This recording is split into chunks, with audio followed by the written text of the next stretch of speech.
بسم الله الرحمن الرحيم magacayga waa Najax Yuusuf Maxamuud waxaan ahay ardayd ka tirsan jaamacadda Sijkood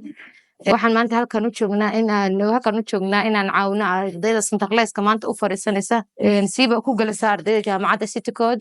waxaan maanta muxuu ahaa u sameynaynaa gargaarka degdeg sida ardaygii xogaa madaxa laga qabtay ardayga xogaa oksijiinka ku dego baan rabnaa inaan bartan ku caawino. Assalaamu calaykum magacaygu waxa weeyaan Sare Maxamed Maxamuud kuliyadda nursing semester 7 maanta waxaan ku joognaa aniga tiimkayga inaan caawino ardayda maanta Sinterklaas ku fariisanaysa gaar ahaan ardayda ku galaysa jaamacadda Sijkood inaan gargaar degdeg u sameyno ardayga xanuusta ardayga neef ku kacdo inaan gargaar degdeg u sameyno oo caawino ayaan joognaa maanta guul ayaan u rajeynaa insha Allah ardayda maanta ku galaysa jaamacadda imtixaanka form 4 Sinterklaas waxaan u rajeynaa guul iyo darajo aad u fiican Ilaahay ku guuleeyo imtixaanka ay galayaan ardayda maanta Sinterklaas ku galay waxaan u rajeynaa guul iyo darajo aad u sareysa insha Allah